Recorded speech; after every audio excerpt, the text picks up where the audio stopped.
2. Looks like we're live. So today's topic is nation states, empires. How are we organized politically? So I didn't prepare like tons and tons of detailed stuff for today's stream.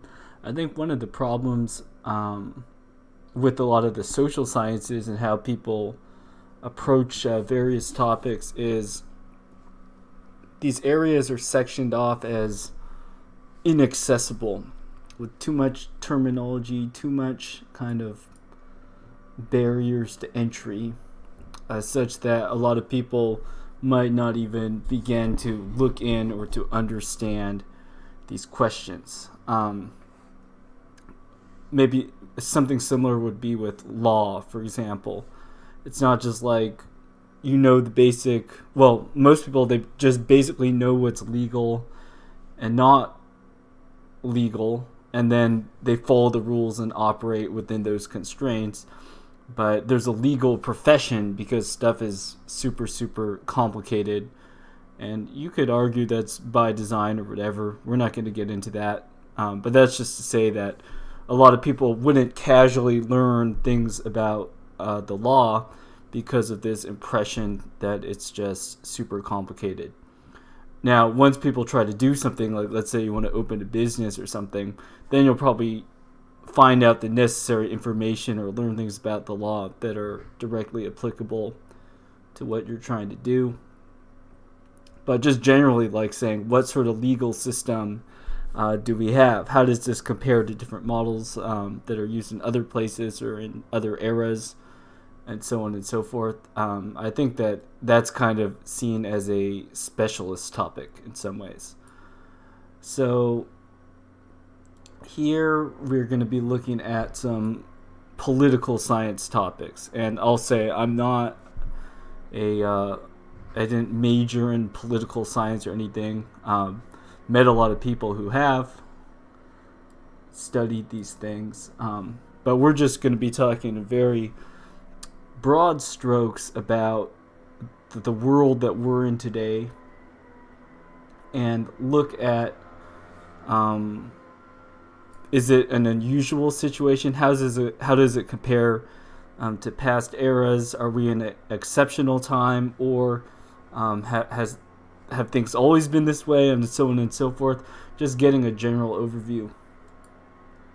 Okay. So as an American, I'm going to talk about America. So the opening question I have here is the United States a nation, an empire? How do we describe America? So I'll let people from other places, you could ask those same questions about the place that you're from. But I think that America maybe is special in this regard. So, here I am channeling some American exceptionalism. But America is special in the sense that I would say that even among Americans, like generally if you go around, there isn't a very strong sense of a American ethnicity. You might hear the term, for example, here, hyphenated American. So I'm like Chinese American, something like that. Let's take a look at what this means. So hyphenated American, an American citizen who can trace their ancestry to another specified part of the world, such as an African American or an Irish American, so called because terms like African American are often written with a hyphen. So it seems in America, you meet somebody, like if you met me, and I said I'm born in California, then somebody might really be asking, what is your ethnic heritage beyond that? Like, maybe we could talk about California or whatever, but they want to know, why do you have black hair? Why do you have brown eyes? Why do you look the way you do? They want to know. That's the real question that someone's asking. And I'm not going to get offended if anybody is like, where are you really from? I'm not going to be like, oh, microaggression or whatever. None of that. So I would be considered like a Chinese American, and China, right? This is you could say a nation. There's an ethnicity associated with it. But even like white Americans I've met, they might say, "Oh, I'm part German, part Irish, whatever." I don't, unless someone's trying to make a really ideological point. I have not really met anyone who has tried to say that American is a ethnicity or a nation in this sense. So we're going to be looking at some definitions, but I use this as a starting point to go into this discussion because I think it's important for trying to conceptualize or figure out what exactly like America is and why would that be important. Well, we hear a lot of questions about things like national security or our democracy, all these big terms. It's asking people to identify with a particular entity of some kind, some sort of state might be another way to say it. So if indeed we're supposed to identify with some kind of state, we're supposed to say that we're American or something like that, then my question is, well, all right, let's suppose that living in the United States, living in America we are, then what is this thing that we're supposed to have allegiance to? I think it's a non-stupid question that surprisingly, I would say it gets not a lot of treatment. At some point, like I remember going through school, we would talk about various rights or citizenship, something like that. So there's a legal, political sense in which you could be an American. But beyond that legal sense, is there anything? What do we have to work with here? Okay. So let's get into our words of the day today. For those of you who are new to the stream, one thing I'm trying to do here is show how a lot of the words in English come from Greek or Latin. So every stream I'm trying to pull up a new Greek word and a new Latin word. So if you check into these streams, you could learn yourself some Latin and Greek while you explore various topics with me. So today's Latin word is this nātiō, a feminine noun of the third declension. So this is where we get nation from, nātiō, nation, and it means birth. So for example, coming up is a celebration of the nativity of Christ, that is Christmas. Nātiō, same as nativity, same root there. So birth is the first definition. Second, nation, which we'll be talking about, but also country and people. So what exactly a nation is, we'll be getting more into that.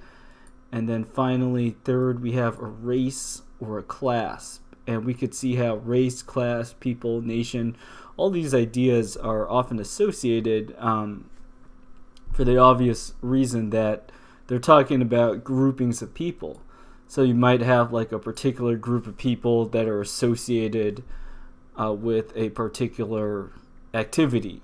So like with Chinese Americans, one kind of famous or infamous example is in the early, I think in the 1800s around, you would get a lot of Chinese people that worked on the railroads, number one. So doing a lot of dangerous manual labor, and then also doing laundries. So I think like in my family, there have been people, if you go back up the family tree, that have run and worked in laundries, doing the laundry for the speculators, the gold miners. So a lot of work to be done there because, there's a lot of laundry if you have a lot of people working outside all day. And you could have a stable business that way. Okay. And then the Greek word we have today is βασιλέας, which means king. And that's a masculine noun. So some words you might have heard is like basilica.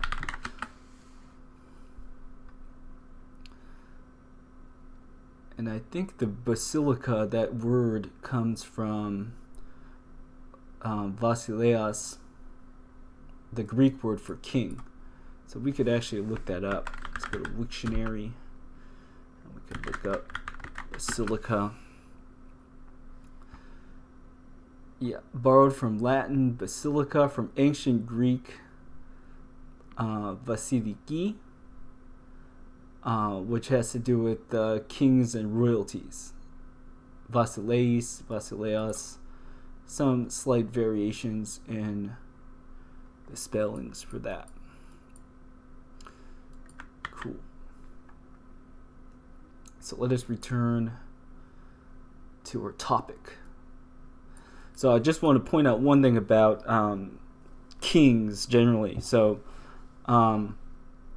if you look at his nation as kind of being a people group, then I think that as kind of stereotypical natural way to think of like a king would be like the head of a big family.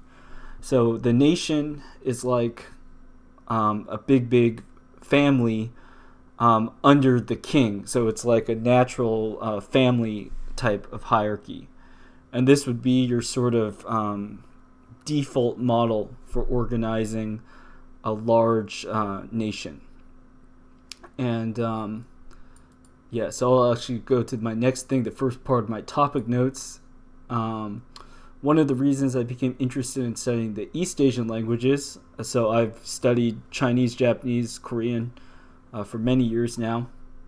One of the reasons was that these were clearly associated with some kind of nation or people.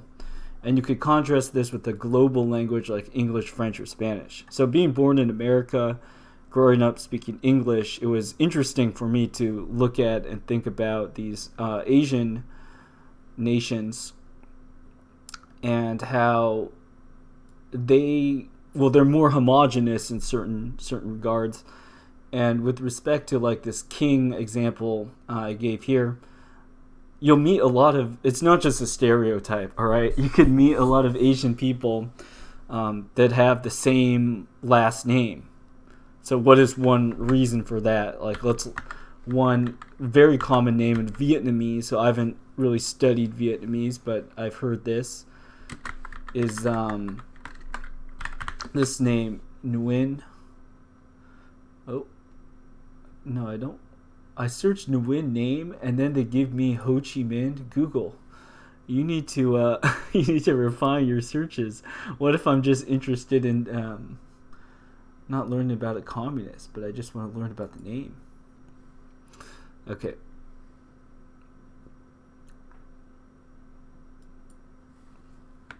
So the most common Vietnamese surname or family name, by some estimates, 40% of Vietnamese people bear this. So not a stereotype. If you're like, I meet so many people that are Vietnamese named Nguyen, something like that. It's not just you being, having stereotypes. It's like statistically that is the case. And so a name like this, why would you have so many people that have it? And I think basically it was because when a king would have this name, the emperor, whatever their title was, and then everybody under him would also take the same name. So let's see what happened.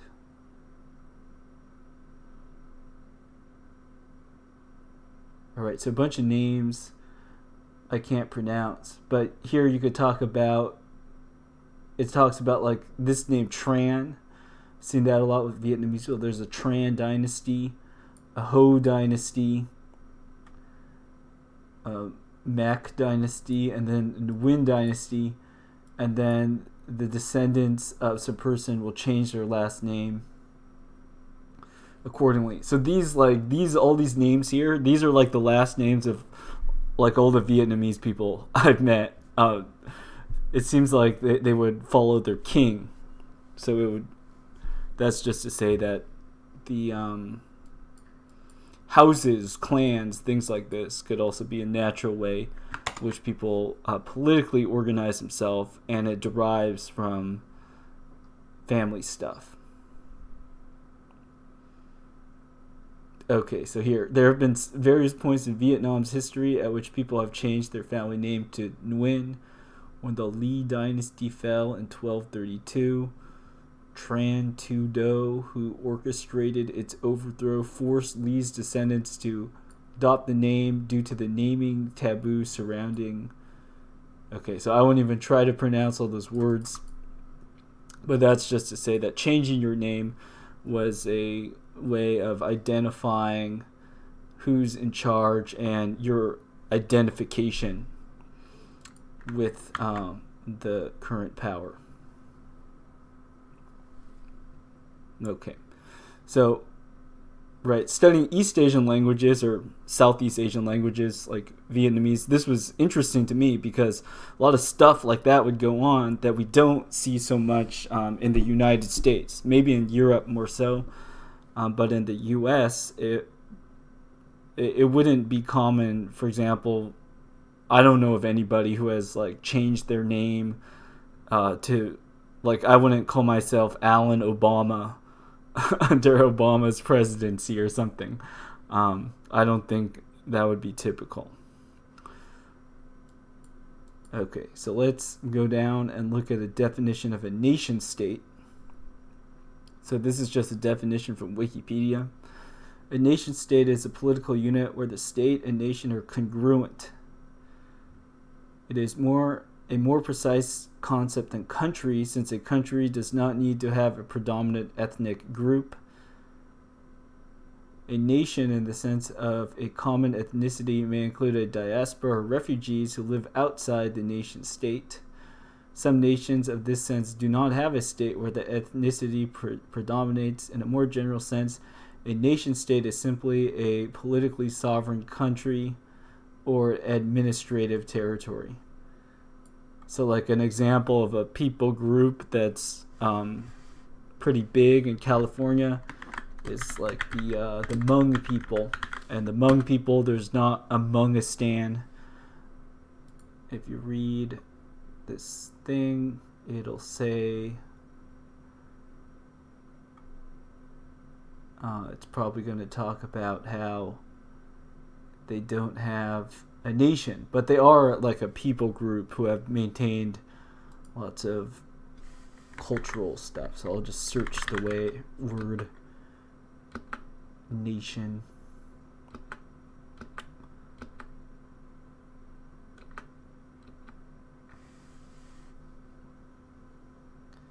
Yeah, so here it looks like after the Vietnam War, there were many Hmong refugees, and as the Vietnam War tore up that area, then a lot of the people that were already without so much land and political rights, then they would go to the United States because they weren't the same as the Vietnamese, and their land, America might have had more opportunities for them. Okay. So, nation state. So, a political unit, I think like maybe Japan or Korea, or China is a bit bigger, so I'm using Japan and Korea. These would be more like pure nation states in the sense that Korean people as a people group, you could trace them being a homogenous group for a longer time, and same for Japanese, though Japan's bigger than Korea, so I think that similar to how China will have even more diversity, probably Japan has more diversity than Korea in terms of different groups being brought together under the guise of a nation state that we now know as Japan. And then here's another unit of political organization, the city-state. So here A city-state is an independent sovereign city which serves as the center of political, economic, and cultural life over its contiguous territory.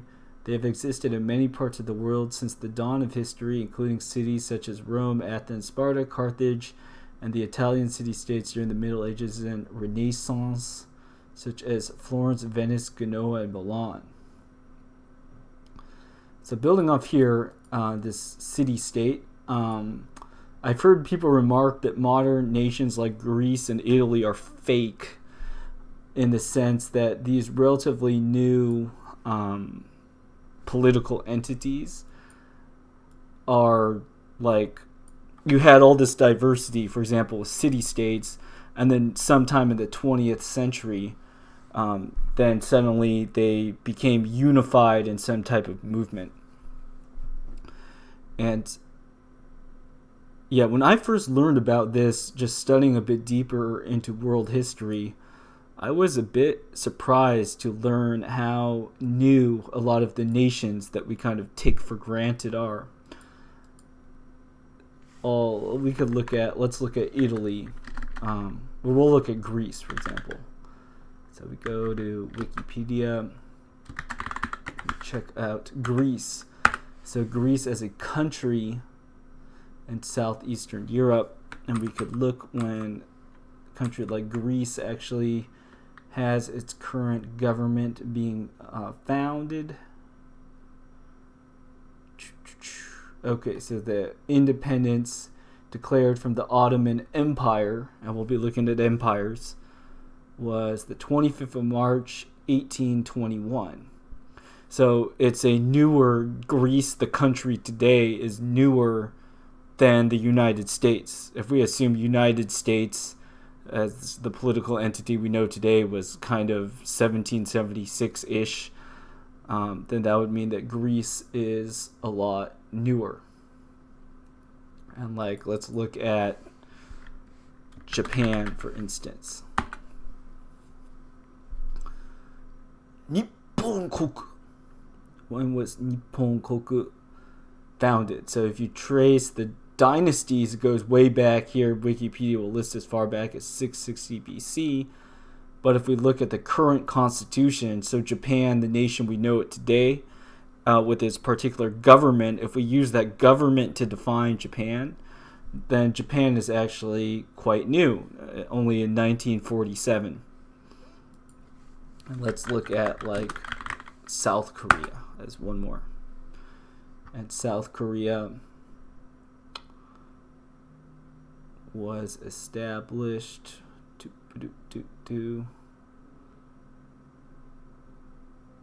current constitution 1988, right? So it's probably some people checking out my channel that are born well before 1988, but that's the current constitution that they had. So going back to our topic here of nation states, empires, and so on, we could see that a lot of the political entities we have are quite new. So if we're describing America, like I'm American, not really an ethnicity, then is what's guiding us together the current iteration of the government, like the Constitution, something like that. You could meet Americans who will try to use that sort of line of reasoning to say that's what brings us together. But if we do that, we kind of define a country or a nation, whatever term we want to use, just by the current constitution or political entity. If you haven't looked into it already, it might be quite surprising to you looking at various nations about just how new they are. So it's like much of the political landscape that we know was drawn in the 19th and 20th centuries with the current nation states. And like some entities, for example, recently I was looking just a tiny bit at Yugoslavia. I remember as a kid I could look through books and there would be a page on Yugoslavia as a current nation, but now Yugoslavia is no more. Yugoslavia split into a bunch of nations. It balkanized. So when did that happen?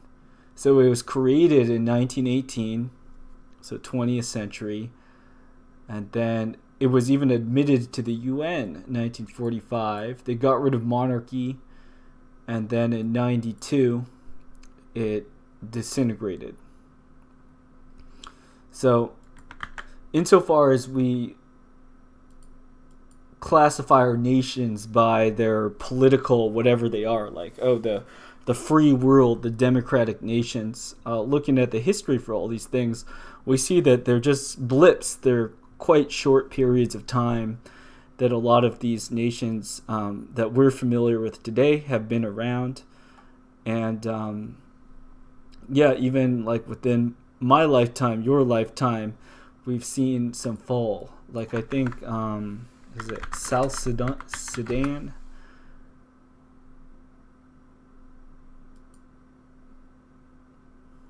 There's some countries, especially around the Middle East and stuff, and Africa, that have had pretty recent and rocky history. So, like, yeah, South Sudan, independence from Sudan only happened in 2011, and likewise the UN admitted them.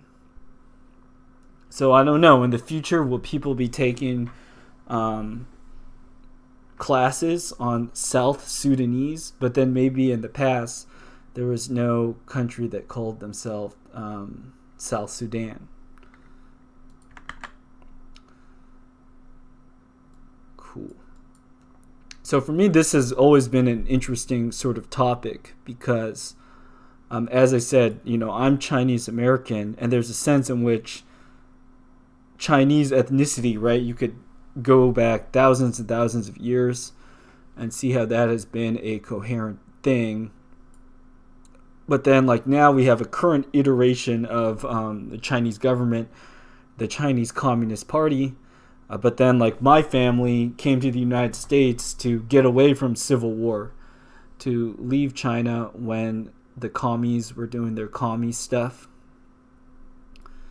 And a lot of other people in the United States, they'll be in this country, nation, political entity for similar reasons. Like a bunch of people from the former USSR. So, like present-day Russia, there will be a bunch of Russian people whose families had also come to the United States because they were fleeing commies in some capacity. And same with, Vietnamese, Korean, other groups. All right. So that's nation state, kind of some Wikipedia definitions, still a lot of words, not getting down into the nuts and bolts of it. But the main sort of point that I wanted to make was just how relatively new a lot of the nations in the world are today. Versus something like, how old are the Chinese people? A question like that would be, well, certainly older than the Chinese Communist Party, for instance. Okay, let's look at empire. So, an empire is a political unit made up of several territories and peoples, usually created by conquest and divided between a dominant center and subordinate peripheries. Narrowly defined, an empire is a sovereign state called an empire and whose head of state is an emperor. So, how do we define an emperor? How do we define conquest? One thing that has been another interesting topic to me is, like, during my lifetime, English, the language, has spread like all over the place. And of course there was, and you could argue that there still is, at least in this linguistic sense, the British Empire, where they say the sun doesn't set over the British Empire. So there's a sense which, like, Americans, Australians, UK people, right, there's shared cultural things, and that we're all the Anglosphere, just as there's the Francophonie, the French-speaking sphere, or the world of Hispanohablantes, the Spanish speakers. So, what's interesting about that, I think, is, like, if we talk about an English empire, where is it centered? Because by this definition, we have an empire is a sovereign state. The head of the state is an emperor. But could you have like an empire where it isn't a person that's the center of it? Maybe it's like the banking or something. So there's a center where all the money and maybe the technology is. So like a idea that I was thinking about is that we could say that there is something, like, let's say that there is an Anglophone, an English-speaking empire. And what would the center of this be? Maybe you could say that the center is actually the United States, because of the United States stock market and money and all these things. People refer to the dollar as the world reserve currency, something like this. So the way in which conquest and stuff happens is through like banking, through money, through corporations, rather than rolling into town with tanks. So the United States is able to control, to tax, to do all this, but it could be through indirect means, such as currency, inflation, interest rates, whatever. But it's essentially still like an empire in structure. It's just that the way that the empire works isn't like having certain people literally stationed and controlling and martial law or whatever going on. Instead, it's like the presence of banking institutions or something that could be used to define some of these new empires we have. And then you might, by the similar analysis, you could say, like, so then what are the other empires of the world? I'll use internet and language as an example. So we could talk about like an English language internet, and the big tech companies, Google, Facebook, and whatnot, as that's being kind of one empire. And then you have the Chinese empire. Like, they don't go to Google, they'll likely go to Baidu. You go to Baidu.com. You could see that they've copied a lot of the technology of the Google interface, and they'll have like their own maps. They'll have their own news site. But like, if I went to register for Baidu, for example, I would probably need a Chinese phone number to do it. So I'm actually kind of shut out from Baidu. I'm not a sovereign Chinese netizen that's free to use Baidu as they please. Likewise, you've probably heard of the Great Firewall of China. Then somebody in China could not freely use the United States internet. And then another empire would be like the Russian empire. So here, I didn't even look at what I clicked on, but it turns out to be appropriate. We got Xi Jinping talking with Putin of Russia. But like Russia, rather than using Google, they have their own site here, Yandex, which might have some more Yahoo-looking style. But they will also have their sort of own internet with its own reach. Oh, we're joined by a friend. Reaper says, I joined just in time for the American exceptionalism conversation. Well, welcome, Reaper. Your insights on Russia, China, and more are welcome here. Anyways, so that's to say that we could look at the world today and say, okay, maybe we don't have empires in the same form in the past, like that you would have, like, I don't know about the history of money. That actually might be interesting to look at, history of like coins and stuff. I'm sure it's a very deep rabbit hole to go under history of money. But like on a coin, maybe an empire would be defined by all the coins have the Caesar's picture on it. And that's how you would sort of know that a collection of different autonomous to a degree entities belong to the same empire. Then maybe we could say, looking in the world today, we could still look at money, but maybe it's not so much like physical coins and stuff, but the ease of access of, like the Eurozone, the dollars, stuff like this. That could be one way. And then also, too, looking at how the internet is divided up. So, for example, in both Western Europe and the United States, people use Facebook and WhatsApp. I think Facebook owns WhatsApp. So these are all kind of under the same digital governance silo.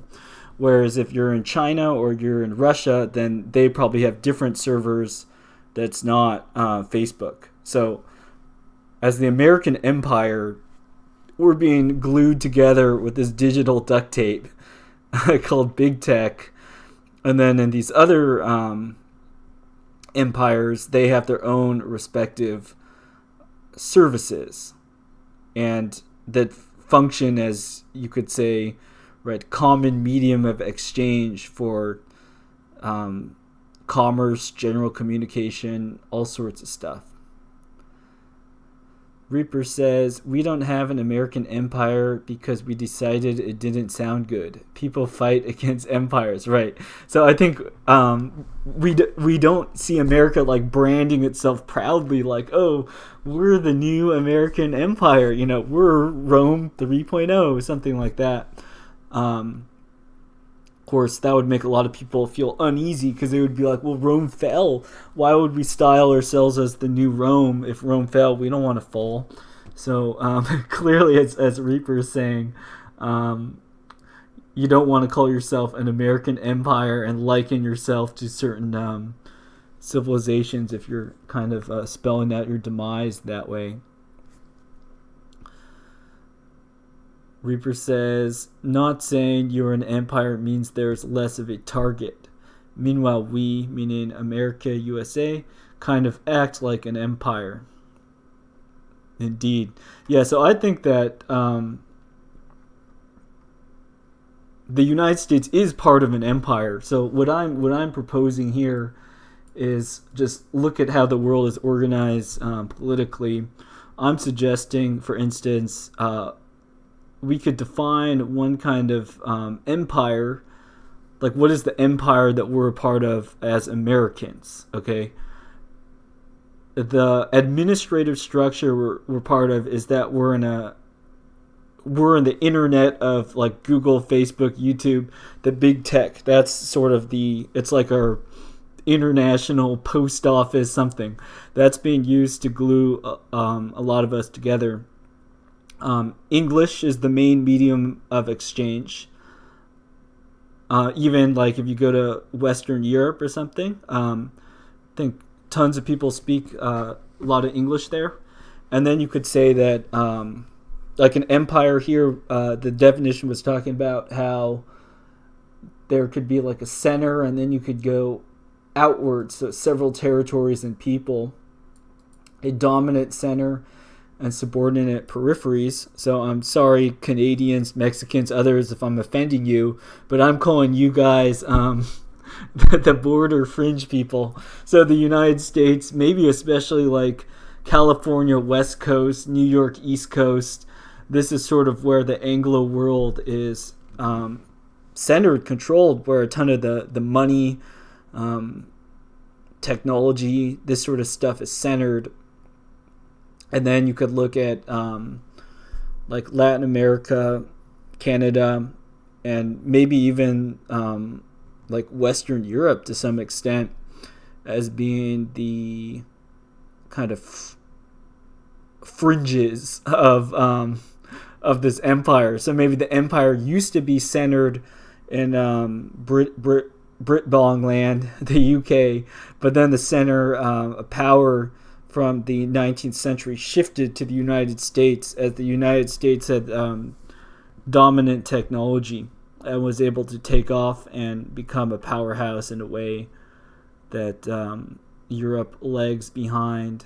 And I don't mean to say it's not nice to live in Europe or anything like that, but just talking more about concentration of capital and, military stuff, that sort of thing. Okay, Reaper says, it's like an empire is like a big company that has 1,000 restaurant locations that all look the same, but a different kind of franchise business is like you sell all the equipment and systems to a bunch of the same kind of restaurant, but they all have a different name even though they are super similar. Okay, yeah, so we could look at business analogies. And this business thing, too, I think is also another way to look at how America is an empire. So we could look at our mega international corporations like, McDonald's or Coca-Cola, and you could see how certainly, the United States is the home of like McDonald's and Coca-Cola. And then these products do have penetration into other parts of the world.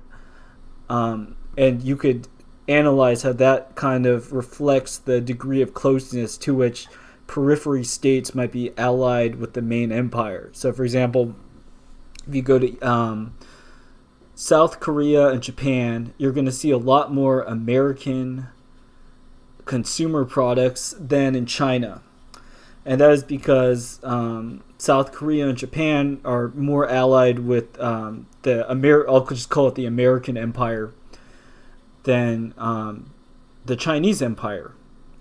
Though maybe that will change, right? Maybe China will gain more sway over those nations. But over the past, especially 100 or so years, the American sway has been growing as China has been relatively weak and the United States has been getting relatively strong in many ways.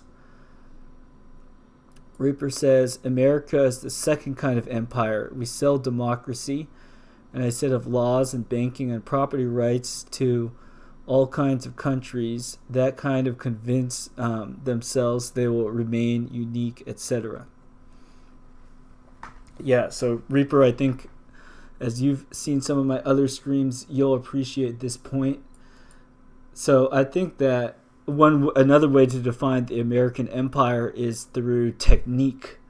So on this stream, we've looked at this book by Jacques Ellul, The Technological Society, where he's describing how the world is changing such that the dominant principle is that of technique. Technique being finding systematic ways to get maximum result of some kind. So that might sound very general, but that's the idea. Like you could have a machine that produces maximum widgets, but then you could also organize society, organize people to maximize a metric such as, let's say, civic engagement. So maybe you're trying to come up with a government in which citizens vote the most. There's something that you want to count, something you want to measure. Maybe it could even be perception. Like, what sort of government can we use such that citizens feel most empowered by whatever form of government is in place? So we could look, for example, at the United States and what defines the empire. One way to look at it might be the sort of techniques that America uses. So as Reaper points out here, certain sort of democratic, Republican type government, a way of doing law, a way of doing banking, insofar as people are using these same techniques or they're interfacing with some central system in some regard, you could say that they're part of the same American empire. Reaper says, but it's important to emphasize people want what America is selling, and they are happy to have democratic capitalist countries for themselves. All over the world, people view this as progress. So I think that this is like a very optimistic American perspective about a lot of these things, which is, hey, we're America. We make really nice things. We have lots of freedoms. We enjoy all these things. So we're different from like empires of past in that we don't have to go out and conquer people. Rather, the stuff we have to offer is so great that the world actually invites us in order to share these techniques, these technologies that we have, so that they could also partake in these riches. That might be another way to phrase what I think Reaper is expressing here. So the United States, I think with the East Asia countries, the Japan and Korea especially, this would be a general perception of a lot of people. I think that the United States didn't have to like occupy them militarily or send in a bunch of Americans for a really, really long time, though they might have, military bases, strategic people in certain places. But ultimately it would be there's an American way of doing things that the elites of those countries would actually ally themselves with, saying, okay, we see how, American banking works, America this or that works. We're actually going to employ and use these same techniques and also work with America. And there could also be, too, like the trade deals, right, where we get a lot of electronics from East Asia in the United States, for example. Will it continue to be like that? I don't know, but you could also look at how the trade networks could also be a way of defining the empire, like trade ally, that sort of thing. Cool. Yeah, so looking at this empire idea, though, and going into the future and looking at some of the kind of creepy robo stuff that we have seeing, I'm wondering if going into the coming years, we're going to see new sorts of empires. So I'll just give one example of something I think we might see. So rather than seeing like an emperor, like a head of state being a person, we might see institutions, technique, or technology taking that role. So here I think Reaper already made a good comment bolstering this tentative thesis, saying how like democracy, a set of laws, this sort of thing. So let's just take democracy and a set of laws as a starting point. Then you could say democracy and a set of laws, like that actually isn't even a person. It's a particular technique. It's a particular way of doing things. Could it be that the United States, for example, develops a first decentralized autonomous organization, like some way of organizing things that doesn't even rely on specific people, and then the empire is defined by a technique such as the decentralized autonomous organization, and maybe that thing involves some sort of algocracy, governance by algorithms, as well as some advanced artificial intelligence sort of stuff that's managing legal, political, monetary things. Like nowadays, you'll hear a lot of talk about the future of money with cryptocurrencies and NFTs, blockchain, this and that. Now, if somebody or some group of people, whatever, was able to make a decentralized autonomous organization that could manage money and do all these things, then essentially you might be able to make a non-personal, self-replicating political entity, basically. So all the people would be operating and transacting, doing commerce and stuff under this sort of entity. And it would be like an empire in the regard that the same successful model could be deployed in all sorts of different places, and maybe even hierarchically. So you could have like machines under machines. Now, if this is starting to sound kind of like far-fetched and wild and out there, I'll just point out that we already see this sort of approach being used in like website technology. For instance, like somebody will write a program, and like Facebook is a big program, and then people talk about how you could scale Facebook. So having like provide the service of Messenger or whatever in a different place. How do we like buy more servers and stuff to expand the coverage of some kind of central program central service provider. Reaper says, what America is replacing is the British Empire, which was a literal colonial imperialist. Right, imperial British Empire. You could find all sorts of images of like British colonists. So we'll continue on the Asia theme. We could look at the British and China as an example, all that Opium War stuff. Reaper says that's one reason so many countries look at America and generally very positive and peaceful. Yeah, so if, for example, we say America relationships with Asia now, we farm Japan for anime, and we farm South Korea for K-pop. Maybe that's actually more relatively peaceful than like the literal pushing opium on people. So here there's some images of the Opium War. We have a East India Company iron steam ship, and I think that's like a Chinese war junk. So a traditional sailing ship going against the fearsome technology of the steam ship that doesn't need to rely on the wind in the same way. Yeah, you could see these really striking images. These would be worth looking at in some more detail.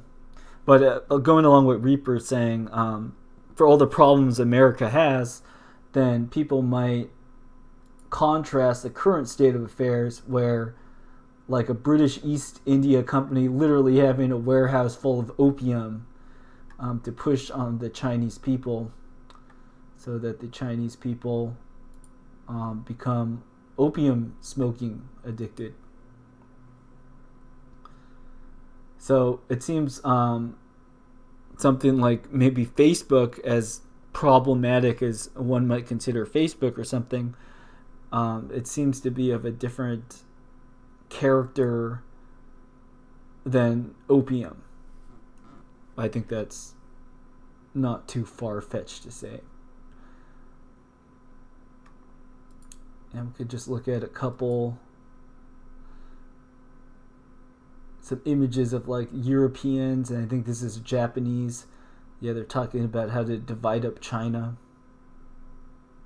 So these are all images of like real imperialism, I'll call it. Like now we might be talking about cultural imperialism, but this would be imperialism. Now we're getting into some advanced English. So I'm using, let's see, they call this the salad. Here we have a fancy term. I'm using contrastive focus reduplication. Doubling a word or phrase, such as "Do you like him?" can indicate that the prototypical meaning of the repeated word or phrase is intended. So here, this is a salad, not a tuna salad. So what Reaper is saying is, right, there was imperialism, and then we could talk about, kind of softer, different forms of imperialism, such as people looking at the techniques, the technologies that America has and wanting them for themselves. That wouldn't be imperialism, though you could say it's a kind of imperialism. Wow. Super advanced English hours here. Okay.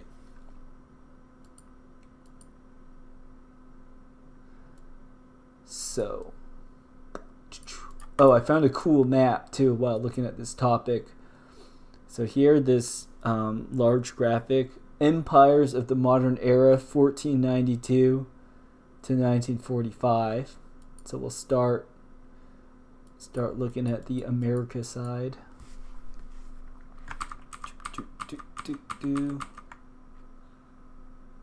Uh-oh, I thought this was a SVG. Pardon my Googling. pull up the image again. Empire. Reaper says, this is a stream, not a gamer stream. Yes, if we're assuming that the stream as in the YouTube sense. It's not a live stream like fresh water from the mountains. Okay, so here's the image I wanted to look at.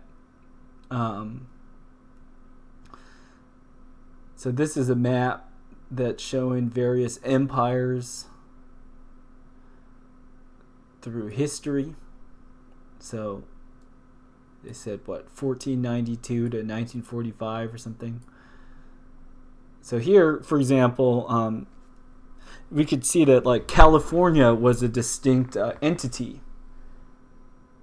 And you might, if you go to California, you'll probably, and you talk to people, you'll probably hear someone say like, oh, well, you know, if people complain about, let's say, a lot of Mexican immigrants to California, well, California used to be a part of Mexico.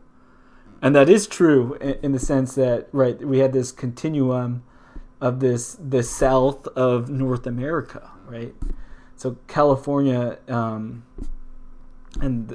different parts of the Southwest, right, these would form a kind of empire, little empire in a way. Provincias internas, internal provinces. Okay, and then here Canada, and then New France, Nouvelle France. And then the 13 colonies were here. So even like New Netherland over there, and maybe Florida was its own thing. So now it seems that things have been grouping up more together into bigger empires, but we could see even a few hundred years ago that we would have these competing areas. And then here's Alaska, Ruskaya Amerika, Russian America, in present-day Canada. And let us go across the globe. So we have the Great Qing, Da Qing, right here. And a British being imperialist with the British Raj, British Burma. So British Raj being South Asia, present-day India. And, right, Persia, Safavid Persia, I don't know. Very civilization-dense part of the world I don't know very much about. Yeah, Netherland Empire. Australia just looks like Australia. They're a big rock. And let us look at the Dai Nippon Teikoku. So the Japanese Empire, distinct from the Chinese Empire. So, you know, there is a sense in which Asians could look similar, but yeah, at least the past however many hundreds of years, Japan and China have been distinct from one another. Looks like poor Korea did not get a mention on this this map over here, because I guess they would fall under the Japanese Empire. So that's why the Korea is not mentioned here. And then the Russian Empire, Rossiyskaya Imperia, up there. And then, oh, yeah, Spanish, so they're the black color on this map. They even have holdings in Africa. And then you could see, yeah, all these Spanish-speaking regions, which would become what we now call Latin America. But their holdings would include California, whereas here is a British claim, trying to claim this. Anyways, I just thought that this was a particularly info-rich map. If you search for Empire on Wikipedia, you too could go look up this map. Oh, Reaper's pulled up the link. Yeah, and then you could see how it's color-coded here. So you could see these were the different empires. So my general impression that I get of the world now is that this situation has been rather simplified. Of course, there are still lots of distinctions between different countries, but if we even take the perspective of like looking at things from, like I was talking about the tech empires on the internet, like the Anglophone with peripheral West European language type empire, and then Chinese, and then Russian, then you could roughly make, for example, a tripartite world division that way. So I don't think that that's perfect by any means, but just saying that my impression of like looking at some world history and stuff, it seems like we're getting to some bigger and bigger empires, and I do think that they are distinct still. So like China isn't trying to do all the same things as the US, so I don't think we're at we're not a full steam ahead at New World Order, one world government as I see it. I think there are still these distinct empires, but too, just like throughout history, as you've seen, even nations that might not be super friendly with each other, then they might be talking and cooperating in various ways and stuff too. We could look at the current world. You could say, in what sense are like the U.S. and the U.S. and China allied, and in what way are the U.S. and China kind of at odds? And you could say like, oh, the U.S. seems to be more friendly with China than it does with Russia or whatever, right? You could have these sorts of discussions, and I don't think that they are meaningless. All right. Anyways, that about does it with what I have to show today for this nation states empires topic. It is something that I think, we live in this world. It'll continue to be relevant as long as we're living somewhere on this world.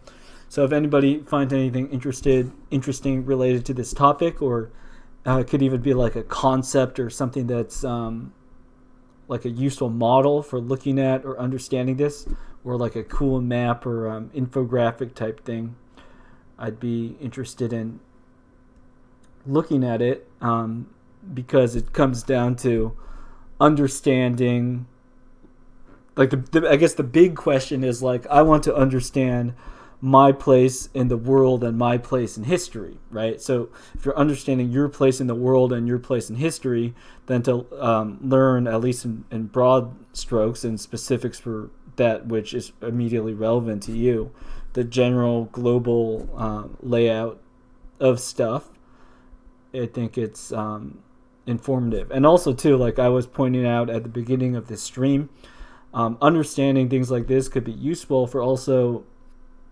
understanding patterns around you.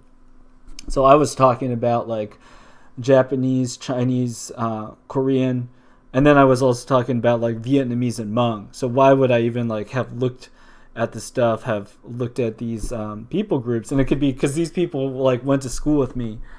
These people are my neighbors. I go to work and I work with these people.